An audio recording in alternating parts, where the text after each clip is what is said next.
कौन सा ग्रह कराएगा आपका भाग्योदय। नमस्कार, आप देख रहे हैं नक्षत्र दुनिया और आज के वीडियो में हम बात करेंगे कुंडली के भाग्य भाव के विषय में। आज के वीडियो में हम प्रमुख रूप से ये जानेंगे कि कौन सा ग्रह नवम भाव पर दृष्टि प्रभाव दिखाकर आपकी किस्मत को बदलने की चेष्टा कर रहा है। यानी कुंडली के 90 भाव पर अलग अलग ग्रह अपना दृष्टि प्रभाव दिखाकर किस प्रकार का फल देते हैं, इस पर भी चर्चा आज के वीडियो में हम विस्तार पूर्वक करने वाले हैं। मित्रों, आइए सबसे पहले हम बात करेंगे ग्रहों के राजा सूर्य की। देखिए, सूर्य यदि कुंडली के तीसरे भाव में बैठेंगे तो अपनी 7वीं दृष्टि से कुंडली के भाग्य भाव को देख पाएंगे। अब सूर्य के पास केवल एक ही दृष्टि होती, वह होती 7वीं दृष्टि। अब सूर्य जब कुंडली के भाग्य भाव पर दृष्टि डालेंगे तो ऐसा जातक मेहनती होगा। क्यों? क्योंकि सूर्य पराक्रम भाव में बैठे हुए हैं। ठीक है, जातक अपने कर्मों की बदौलत अपना भाग्य का उदय कर पाता है। इसके अलावा ईश्वर में आस्था रखकर भी, ठीक है, धार्मिक रहकर भी, अपने कार्य को कर भी जातक अपने भाग्य का उदय कर पाएगा। जहां उसे धर्म का लाभ मिलेगा वहीं सरकारी क्षेत्रों में भी उसे लाभ हो, इस बात की भी एक प्रबल संभावना बनती है। हालांकि छोटे भाई बहनों के साथ या पिता के साथ उसको कुछ वैचारिक मतभेद रह सकते हैं यदि सूर्य किसी भी रूप में पीड़ित हो जाए। ऐसे जातक अपनी मेहनत के दम पर उच्च पद पर पहुंचते भी हैं और मान सम्मान भी पाते हैं। धार्मिक यात्राएं भी जातकों की होती रहती है, क्योंकि कुंडली का धर्म भाव यानी नवा भाव, इसे धर्म भाव के नाम से भी जाना जाता है। तो यहाँ से हम यात्राओं का विचार भी करते हैं, विशेष रूप से धार्मिक यात्राओं की। तो जातक धार्मिक यात्राएं भी करेगा, हालांकि ऐसा जातक अपने शत्रुओं पर हावी होगा। ठीक है, भाग्येश यदि मान लीजिए सूर्य भाग्येश बनकर भाग्य भाव पर दृष्टि प्रभाव दिखाए तो ये अति उत्तम कहा जाएगा। लेकिन ये जातक को कहीं ना कहीं संन्यास की तरफ प्रवृत्त करे, इस प्रकार की संभावना बनती है यदि कुंडली के 12वें भाव से केतु का संबंध बन जाए या गुरु का संबंध कुंडली के 90 भाव से बन जाए। हालांकि जातक का जो आचरण रहेगा वह शुद्ध आचरण रहेगा, देवी उपासना करने वाला होगा। ठीक है, इसके अलावा जातक समृद्ध होगा। धन यानी धन दौलत के मामले में यदि देखा जाए तो जातक समृद्ध होगा। उच्च शिक्षा के मामले में देखी जाए तो उच्च शिक्षा का लाभ ऐसे जातकों को प्रायः मिल जाया करता है। खोजी प्रवृत्ति का होगा यदि सूर्य और बुध का संबंध कुंडली के तीसरे भाव में हो जाए, यानी बुध और सूर्य दोनों युति बनाकर बैठे हों, तो वे अपनी 7वीं दृष्टि से कुंडली के भाग्य भाव को देखेंगे तो बुधादि योग के कारण जातक की बुद्धि प्रखर होती है। जातक नैतिकता के रास्ते को अपनाने वाला होगा, अन्वेषक होगा, खोजी प्रवृत्ति का कहलाएगा। यानी कहने का तात्पर्य सूर्य जब कुंडली के भाग्य भाव पर दृष्टि दिखाएंगे तो काफी अच्छा रिजल्ट देंगे। अब मान लीजिए कि सूर्य नीच राशि के हो जाएं, ठीक है, या फिर 6वें 8वें या 12वें भाव के स्वामी बनकर वो भाग्येश के शत्रु बनकर दृष्टि प्रभाव दिखाएं, तो ऐसी परिस्थिति में कहीं ना कहीं उसके द्वारा किए गए प्रयासों का उसे उचित लाभ ना मिल पाए, या जो वह मेहनत करे उसका उचित क्रेडिट उसे ना मिल पाए, या भाइयों के साथ या पिता के साथ अधिक मतभेद हो, या फिर भाग्य का लाभ समय पर ना मिल पाए। इस प्रकार की दिक्कतों का सामना उसे करना पड़ सकता है। या कई बार ऐसा देखा गया है कि सूर्य यदि राहु के द्वारा पीड़ित हो, ठीक है, यानी ग्रहण वाली स्थिति हो, तो ऐसी परिस्थिति में जातक मेहनत खुद करेगा लेकिन उसका लाभ कोई दूसरा व्यक्ति ले जाएगा या उसे लाभ प्राप्त करने में कठिनाइयों का अनुभव करना पड़ता है। मित्रों, आइए अब बात करते हैं चंद्रमा के विषय में। देखिए, चंद्रमा यदि कुंडली के तीसरे घर में बैठेंगे तो ये भी सूर्य के समान अपनी 7वीं दृष्टि से कुंडली के भाग्य भाव को देख पाएंगे। अब देखिए, चंद्रमा जब भाग्य भाव को देखते हैं तो जातक को धर्मात्मा तो बनाते हैं। ध्यान रखें कि चंद्रमा शुभ स्थिति में होने चाहिए, यानी मित्र क्षेत्रीय हो या स्वक्षेत्रीय होकर बैठे हुए होने चाहिए, या कह सकते हैं कि कारक ग्रह बनकर बैठे हो, कम से कम नीच अवस्था के ना हो और शत्रु क्षेत्रीय ना हो। तो चंद्रमा जब तीसरे घर में बैठेंगे तो ये भी जातक को पराक्रमी बनाते हैं। लेकिन सूर्य और मंगल जिस प्रकार का पराक्रमी बनाते हैं उस प्रकार का पराक्रमी चंद्रमा नहीं बनाते। चंद्रमा जब तीसरे भाव में बैठेंगे मजबूत होकर तो जातक को पराक्रमी तो बनाएंगे, लेकिन उसका पराक्रम एक जैसा ना होकर कभी ज़्यादा मेहनत करेगा तो कभी कम मेहनत करेगा। हालांकि जातक धार्मिक होगा, भाग्यशाली भी होगा, लेकिन इसके भाग्य में उतार चढ़ाव वाली स्थिति बनी रहती है। जैसे कि चंद्रमा का स्वभाव होता है घटना और बढ़ना, तो जातक का भाग्य भी कुछ इसी तरीके से रहेगा, साथ देगा उसका। कभी तो अच्छी वाली स्थिति में होगा तो कभी डाउन वाली स्थिति में होगा। लेकिन जातक घूमने फिरने का ऐसा शौकीन होगा, पिता का सहयोग मिलेगा, भाई बहनों का सहयोग ऐसे जातकों को प्राय मिल जाया करता है। यदि चंद्रमा भाग्येश बनकर भाग्य भाव पर दृष्टि प्रभाव दिखा रहे हैं तो 24 वर्ष या 24 वर्ष के पश्चात जातक का भाग्योदय हो, इसकी एक संभावना बनती है। जलीय क्षेत्रों में जातक को लाभ होता देखा गया। जलीय क्षेत्र का तात्पर्य यह है कि जल से संबंधित व्यापार इत्यादि यदि वह करे तो उसमें उसे लाभ होता देखा गया है, बशर्ते कि चंद्रमा की राशि लाभ भाव में हो, धन भाव में हो, अथवा कर्म भाव में हो या फिर भाग्य भाव में हो। कहने का तात्पर्य है कि चंद्रमा की राशि शुभ स्थानों में होना चाहिए, लक्ष्मी स्थानों में हो या फिर कर्म भाव में हो या लाभ भाव में हो या धन भाव में हो, तब जातक को इसका अच्छा लाभ होता देखा गया है। अब देखिए, चंद्रमा जब कुंडली के भाग्य भाव से संबंध बनाते हैं तो जातक के अंदर नैतिकता का गुण पाया जाता है। जातक के अंदर सहानुभूति होगी, यानी लोगों पर आसानी से वह उदार प्रवृत्ति का हो जाएगा, दूसरों की गलतियों को माफ करने वाला ऐसा जातक कहलाता है। अब देखिए, कुंडली का पंचम भाव और कुंडली का नवम भाव ये लक्ष्मी स्थान के नाम से भी जाने गए, तो इस कारण सामान्यतः चंद्रमा की दशा अंतरदशा में धन धान की कमी नहीं रहती यदि चंद्रमा कुंडली में कारक ग्रह बनकर भाग्य भाव पर दृष्टि प्रभाव दिखा रहे हैं, यानी नैतिकता भी बनी रहेगी। और इसके अलावा जातक के विचार भी उच्च प्रकार के होंगे। जातक सहज ही लोगों पर दया करने वाला और अपने विचारों से लोगों को प्रभावित करने वाला होता है। इसके अलावा ऐसे जातकों के अंदर लेखन क्षमता भी मौजूद देखी गई है। जातक अच्छा कवि हो सकता है, अच्छा लेखक हो सकता है, अच्छा संपादक हो सकता है।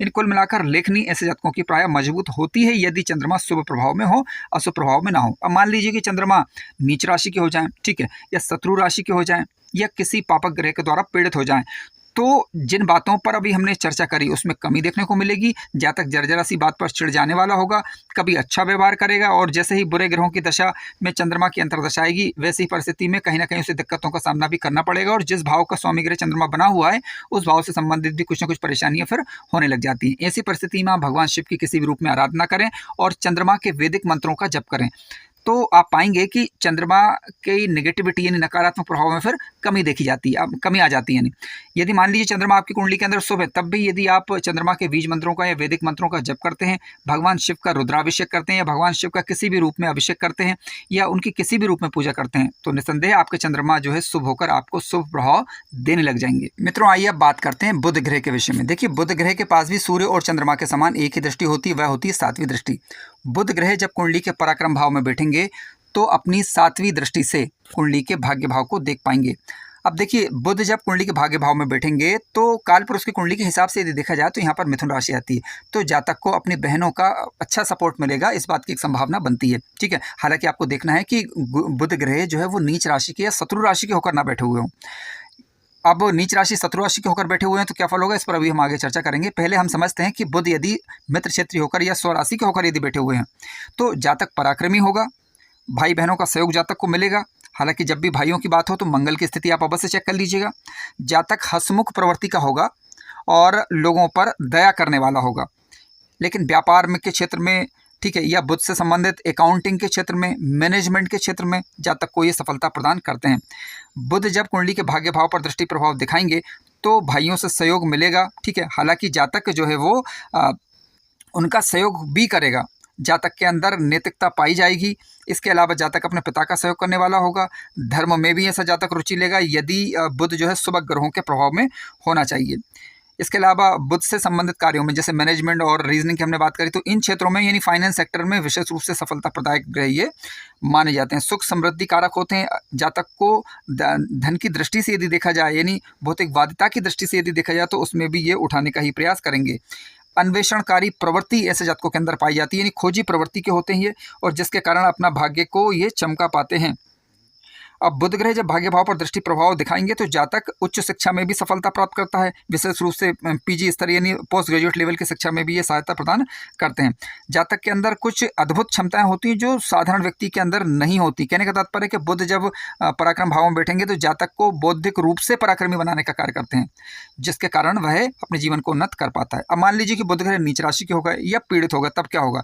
देखिए, ऐसी परिस्थिति में वह अपने भाइयों से, अपने बहनों के साथ उसके कुछ वैचारिक मतभेद रह सकते हैं। जातक विलासी प्रवृत्ति का रह सकता है, त्वचा संबंधी रोग से वह परेशान रह सकता है, मेहनत करे उस मेहनत का सही लाभ ना मिल पाए, इस प्रकार की स्थितियां उत्पन्न हो सकती हैं।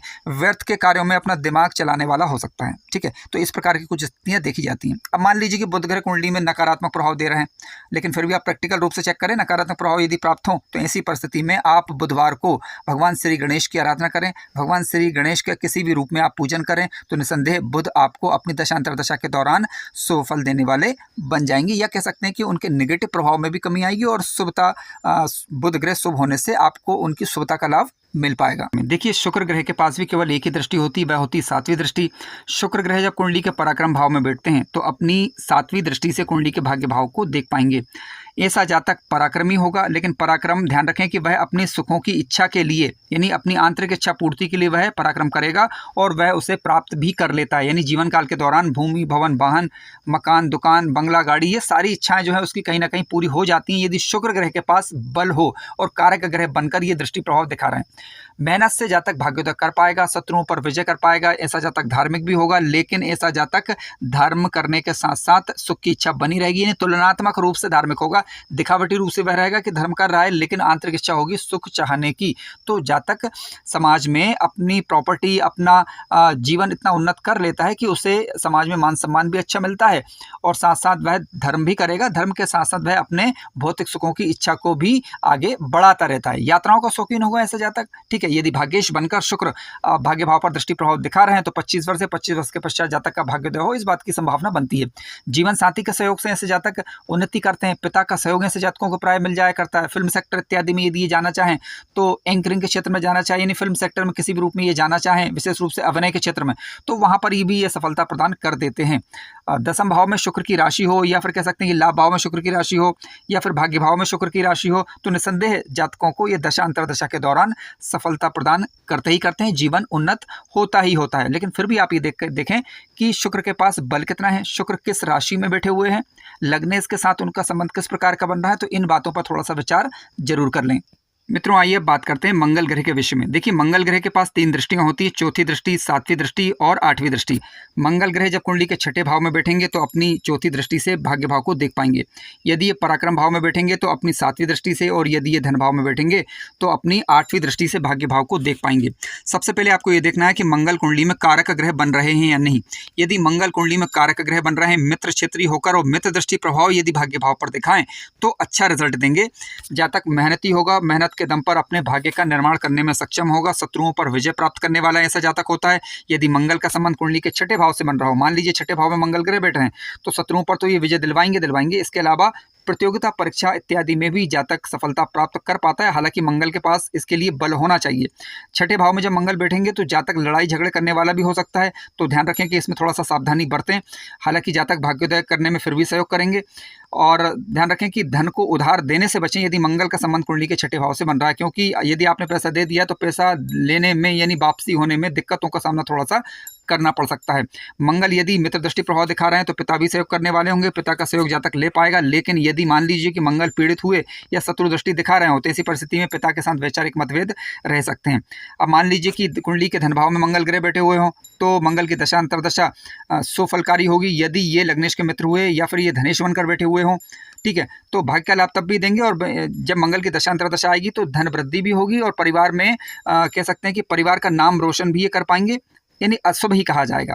अब मान लीजिए मंगल पराक्रम भाव में बैठ जाए तो जातक को मेहनती बनाएंगे, पराक्रमी बनाएंगे, और साथ साथ भाग्य का लाभ भी ये दे पाएंगे। इसके अलावा जातक मेडिकल के क्षेत्र में, इंजीनियरिंग के क्षेत्र में, टेक्निकल क्षेत्र में, भूमि के क्षेत्र में, प्रॉपर्टी के क्षेत्र में, कंस्ट्रक्शन के क्षेत्र में, इनमें कहीं ना कहीं ये लाभ देने वाले माने जाते हैं। ध्यान रखिएगा कि इनकी मंगल की राशि जो है केंद्रीय त्रिकोण में होनी चाहिए, कोई ना कोई एक राशि। इसके अलावा ये कुंडली में कारक ग्रह बनकर बैठे हुए होने चाहिए, क्योंकि कारक ग्रह बनकर बैठेंगे तभी आपको सुप्रभाव देने में समर्थ हो पाएंगे।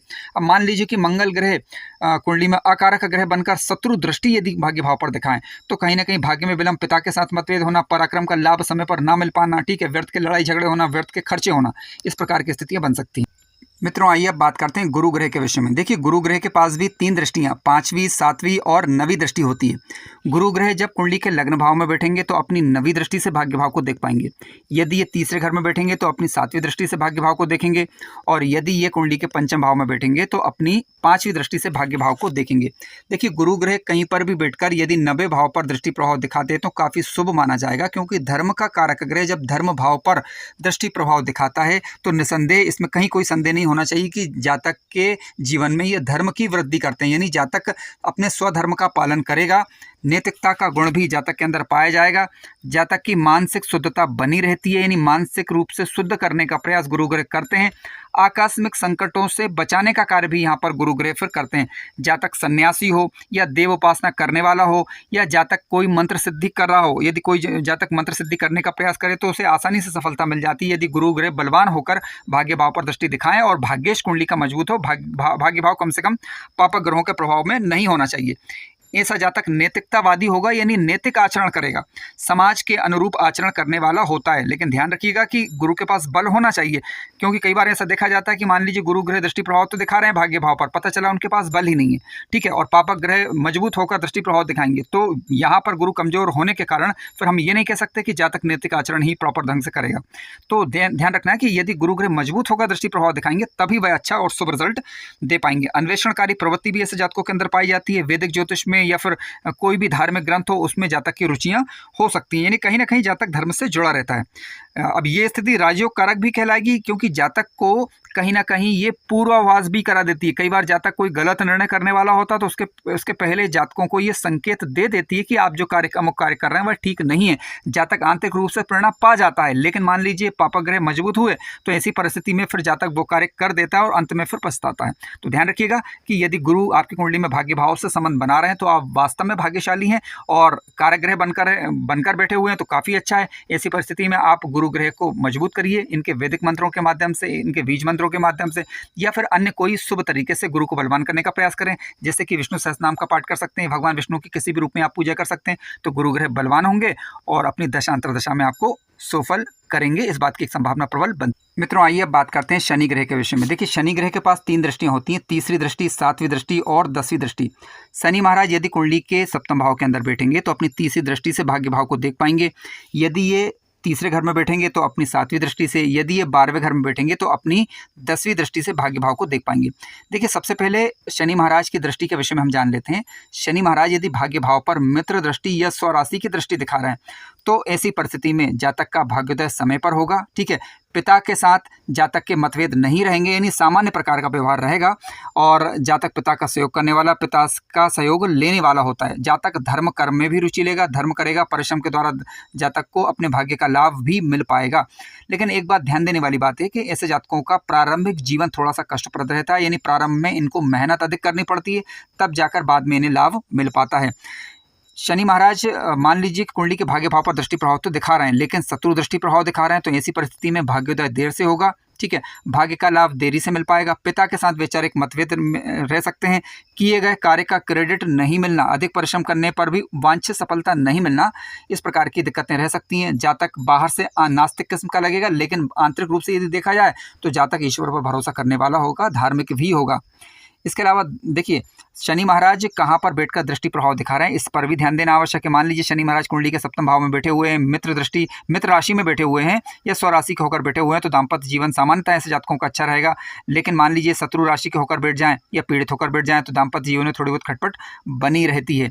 यदि पराक्रम भाव में बैठकर दृष्टि प्रभाव दिखाएंगे तो जातक पराक्रमी होगा, पराक्रम का लाभ जातक को जीवन काल के दौरान मिल पाएगा, पराक्रम से अपना भाग्य का उदय कर पाता है। अब मान लीजिए शनि महाराज कुंडली के 12वें घर में बैठकर भाग्य भाव पर दृष्टि प्रभाव दिखा रहे हैं तो ऐसे जातकों के खर्च होते रहते हैं। हालांकि जातक प्रयत्न करता है कि उसके खर्च कम से कम हो, लेकिन जातक मेहनत करने के बाद, परिश्रम करने के बाद भी उसका उचित लाभ ना मिल पाए, इस प्रकार की संभावना बनती है। लेकिन फिर भी वही एक बात दोहराना चाहूँगा कि शनि महाराज की दृष्टि यदि भाग्य भाव पर पड़ रही है तो ये जरूर देख लीजिए आप कि ये मित्र दृष्टि है, शत्रु दृष्टि है। शनि महाराज कुंडली के कारक ग्रह हैं या अकारक ग्रह हैं, इनके पास पर्याप्त रूप से बल है या नहीं, क्योंकि जितना बल होगा उसी के अनुरूप ये फल दे पाएंगे।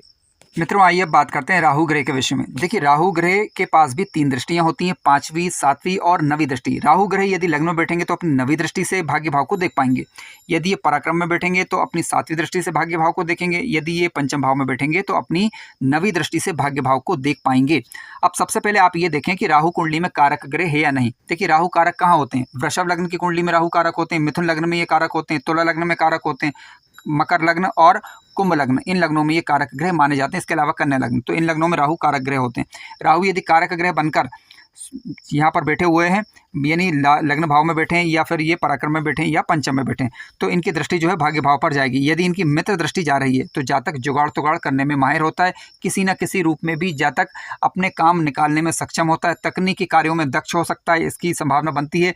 इसके अलावा राहु की दशा अंतर्दशा जातक के भाग्य को उन्नत करने वाली होगी, क्योंकि जातक के दिमाग को कुछ इस प्रकार का ये बना देती ताकि जातक अपना कार्य निकालने में माहिर हो जाता है, जिसके कारण इसका भाग्य भी उदय हो जाता है, यानी भाग्य का लाभ मिल पाता है। पराक्रम के द्वारा भाग्य का लाभ ले पाएगा यदि राहु पराक्रम भाव के अंदर बैठे हुए हैं, या फिर उसने जो शिक्षा हासिल करी उसका लाभ उसे कहीं ना कहीं मिल पाता है। अब मान लीजिए कि राहु कुंडली में अकारक हो जाएं, ठीक है, और नीच दृष्टि प्रभाव दिखाएं या शत्रु दृष्टि प्रभाव भाग्य भाव पर दिखाएं, तो हम कह सकते हैं कि जातक एक मति भ्रम का शिकार हो सकता है, कई बार भ्रमात्मक निर्णय कर सकता है। ठीक है, इसकी एक पॉसिबिलिटीज बनती है, क्योंकि राहु लग्न में, राहु का मूल स्वभाव क्या होता है, जातक को भ्रम में डालना। ठीक है, यानी शॉर्ट रास्ते अपनाने के लिए प्रेरित करना। तो इस प्रकार का कार्य जो है जातक कर सकता है, जिसके कारण उसका दाम्पत्य जीवन दुखी हो सकता है, संतान के साथ मतभेद हो सकते हैं या पिता के साथ मतभेद हो सकते हैं। निर्भर करेगा कि राहु की दृष्टि कहाँ जा रही है। मान लीजिए राहु लग्न में बैठे हैं तो 7वीं दृष्टि से कुंडली के सप्तम भाव को देखेंगे तो यहाँ पर उसके दाम्पत्य जीवन में कहीं ना कहीं ये बिखराव का कारण बनती है, या दाम्पत्य जीवन में थोड़ा बहुत खटपट बनी रहे, इस बात को ये दर्शाते हैं यदि ये शत्रु दृष्टि दिखा रहे हो।